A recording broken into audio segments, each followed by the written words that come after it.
Kita perlu bedakan ketentuan KUHP lama dan ketentuan KUHP baru. Ini beberapa yang disampaikan ini ketentuan KUHP baru ya, termasuk pedoman dari Pak Jaksa Agung. Yang sebenarnya ini semua tidak bisa diberlakukan, kata siapa? Bukan kata Rifai. Kata pasal 361A KUHP baru itu sendiri. Dia menegaskan bahwa proses penyidikan dan penuntutan yang sedang berlangsung saat berlakunya KUHP baru ini tetap diselesaikan berdasarkan KUHP lama.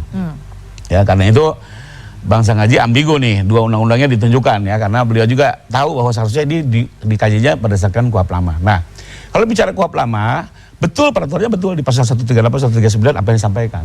Tapi persoalannya adalah ini masalah klasik dari dari puluhan tahun yang lalu gitu ya. Ada aturan waktunya, tapi ribuan perkara bahkan ratusan ribu perkara tidak menanti itu. Dan problemnya di KUHP lama tidak ada konsekuensi bahwa itu gugur atau batal demi hukum, nggak ada. Itu problemnya, ya. Jadi betul selama ini praktek-praktek yang berlangsung selama ini ya, bahkan sudah berjalan puluhan tahun, melewati 7 hari penelitian penyidik, penuntut umum, melewati 14 hari kelengkapan penyidik. Tapi karena tidak ada konsekuensi hukum di dalam KUHP, maka itu berlangsung terus-menerus, ya. Dan bahkan dulu di awal-awal ada juga beberapa advokat yang kritis menguji dengan pra-peradilan dan segala macamnya, semua ditepis. Hakim tetap bilang perkara tetap lanjut sekalipun melewati tengah waktu. Jadi ini sebenarnya masalah klasik itu kan melanggar hukum yang sudah tidak sesuai ketentuan hukum tapi tidak sanksi.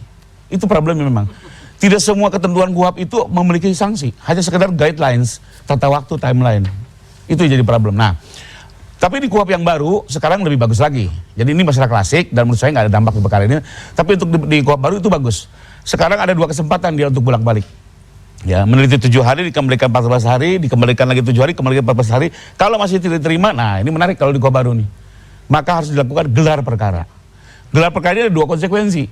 Dihentikan penyidikan, atau diambil alih oleh jaksa, dihentikan oleh jaksa, atau bisa disidangkan akhirnya oleh jaksa. Nah, ini sesuatu yang baru yang belum ada juga nih terobosan kasus-kasus nyatanya ya, menjadi referensi kita semua.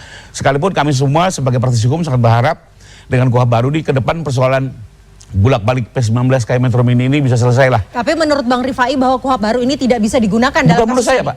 Menurut pasal 361A KUHP baru. Silakan dibaca. Saya koreksi Mbak Caca. Seluruh penyidikan dan penuntutan yang berlangsung saat berlakunya KUHP ini tetap diselesaikan dengan KUHP lama. Jadi ini sih clear gitu ya. Dan dari apa yang saya sampaikan ini, saya berpendapat bahwa tidak ada korelasinya dengan perkara kita dan memang secara fakta saya juga tadi cek memang betul masih penyidik masih melengkapi petunjuk, diantaranya sedang mendalami beberapa keterangan ahli, tapi juga mungkin dalam waktu dekat kalau sudah siap segera dilimpahkan. Mungkin